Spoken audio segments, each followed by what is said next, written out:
So I do want to take a moment to talk about the ruling in the Sangamon County Circuit Court regarding safety measures that we've been taking in our Illinois public schools. Judge Raylene Grishow's ruling is out of step with the vast majority of legal analysis in Illinois and across the nation. Most importantly, it constrains the ability of the named school districts to maintain safe in-person learning requirements, as if kids need a minute more of remote learning when there are common sense tools that we have to reduce and prevent it. The judge's decision cultivates chaos for parents, families, teachers, and school administrators across the state. And I've asked Attorney General Kwame Raoul to seek to have the ruling overturned with all possible speed. For millions of Illinoisans, wearing masks has never been about what was required by the governor or any other authority. No. Masks are, for most people anyway, have been about doing what's right. For yourself, for your loved ones, for others, for your community as a whole. Nowhere is that more true than in schools. Community hubs where parents and grandparents, teachers and staff interact with each other every day. Hundreds and even thousands of people in a community are affected when there's an outbreak in a school that's gone maskless. That affects not only whether a school will go remote, but also whether workers at local businesses will get sick, and therefore whether those businesses can stay open. The Illinois schools that have not been named as a defendant in the lawsuit should continue to follow the prescribed public health protocols, which have proven to reduce school exclusion rates and have made it possible for our kids to continue learning safely in person. The districts who have reached a shared understanding with their labor unions must continue to follow the public health requirements in those agreements as well. Masks work, which is why Illinois is leading the Midwest in its pandemic response. Masks keep kids safely in school in person, which we all want. Across the state, the nation, and the world, the evidence is there whether or not you want to look at it. In the moment that we're in right now, masks are a proven tool, not a new feature of life, but a tool to get us through this time. By and large, the people of Illinois have kept their masks on to keep everyone safe. And thankfully, we've seen our COVID metrics go in the right direction. We've already seen northeastern states where Omicron hit first, like New Jersey, see the signs that they need to lift these protocols, namely decreased hospitalizations. As Dr. Ezike and I cautiously noted for a few weeks from now, our COVID rates are also moving in the right direction. And as I said last week, I hope to provide some additional guidance in coming days as we continue to evaluate the numbers. As we've been doing from the start, we are following the science. As for this specific case, poor legal reasoning should not take one of our most effective tools off the table. So again, I've asked the Attorney General to continue to aggressively appeal this decision so that school districts can do what they need to do to keep students, staff, and community safe. And happy to take any questions. Governor, part of the argument was that you made this decision and they felt there wasn't due process. They felt that you hadn't consulted the legislature and parents. Do you regret not having a more collaborative approach before you made this ruling? That was not the legal argument that was made. The legal argument had to do with a particular law that's in place they're referring to that requires due process 48 hours after someone is asked to wear a mask. And they've misread, the judge has misread this, the people who are suing have misread this. The fact is that, again, we know that masks work. We know that I have consulted with legislators throughout the pandemic, Republicans and Democrats.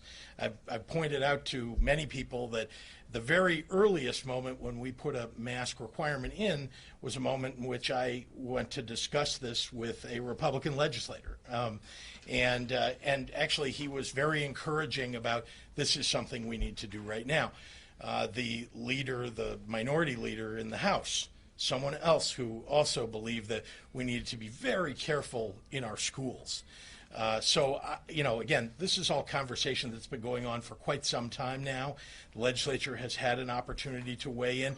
People have weighed in various ways. There are bills even being considered now in the legislature, and I'll continue to evaluate those and see what gets passed. And the goal here is to get through this pandemic, keeping people safe and healthy and alive.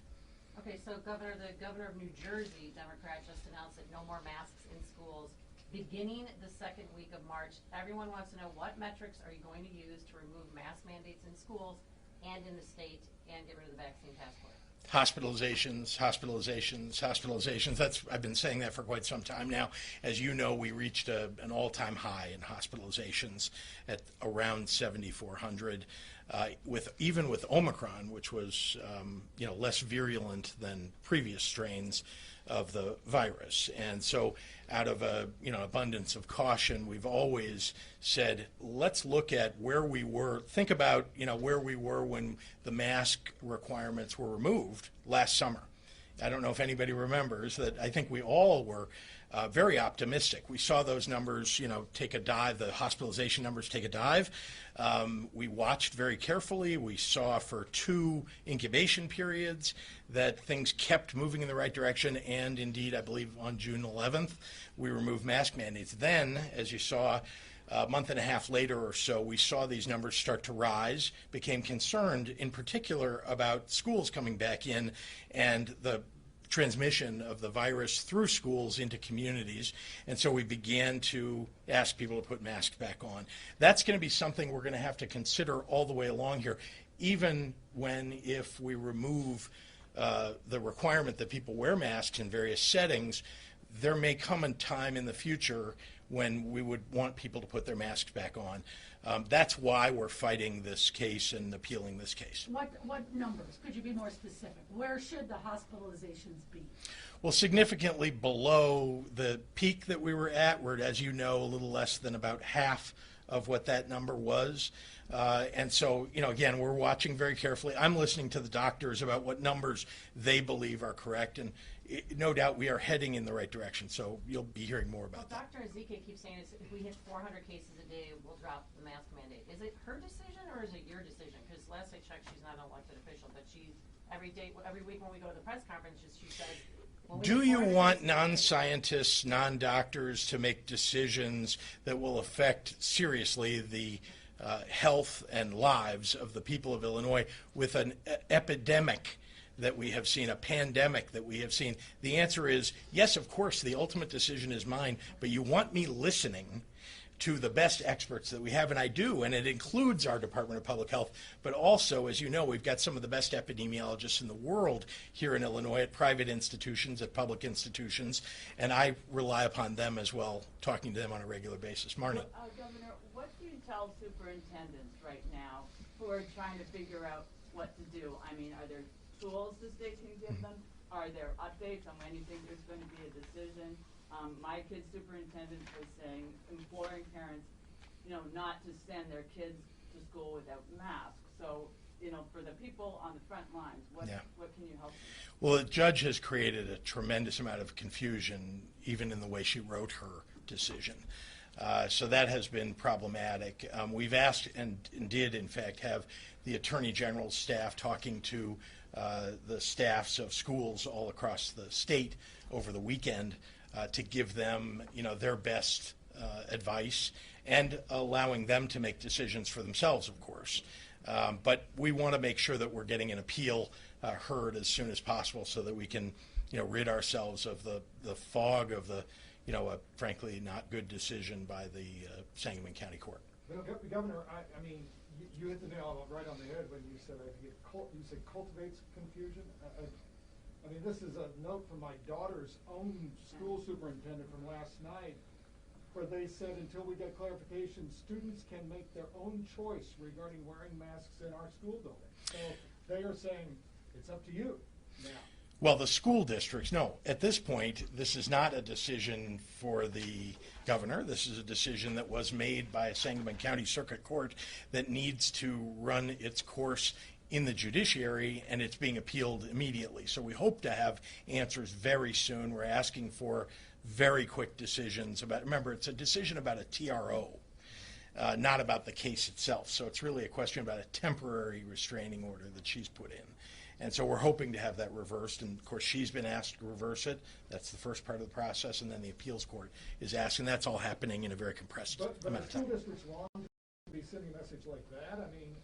There are you school districts, understand- yeah, you sure, but understand- school districts are making the decision, as I have suggested, to continue on with their mask policies.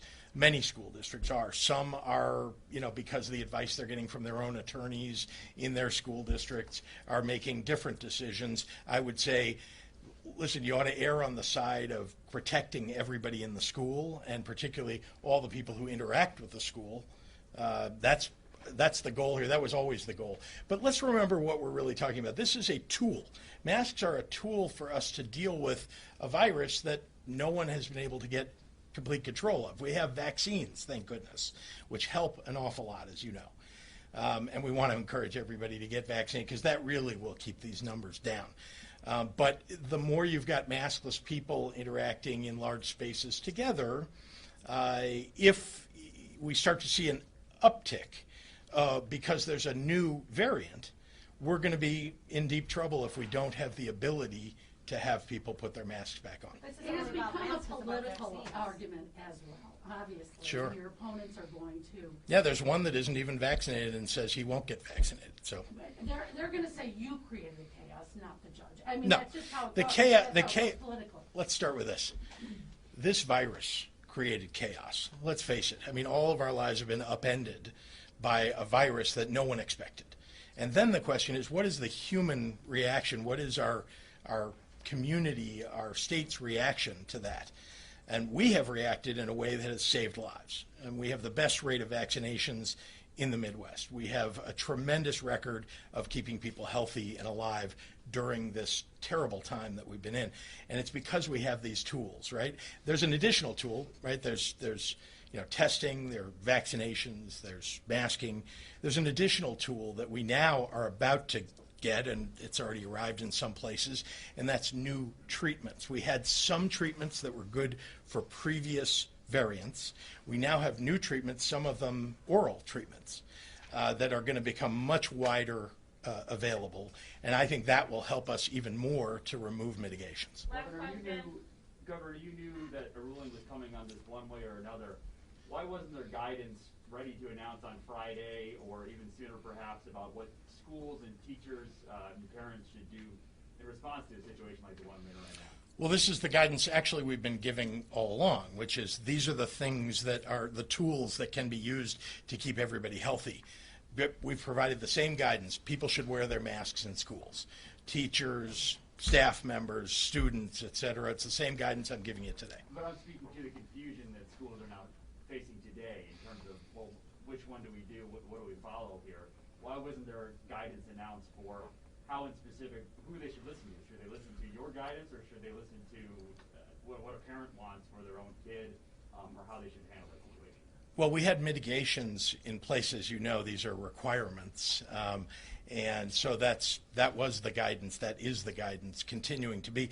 The fact that a judge made a poor decision about this has caused disruption. There's no reason why people should follow the decision if they're not subject to that decision. All right, thanks everyone. Thank you.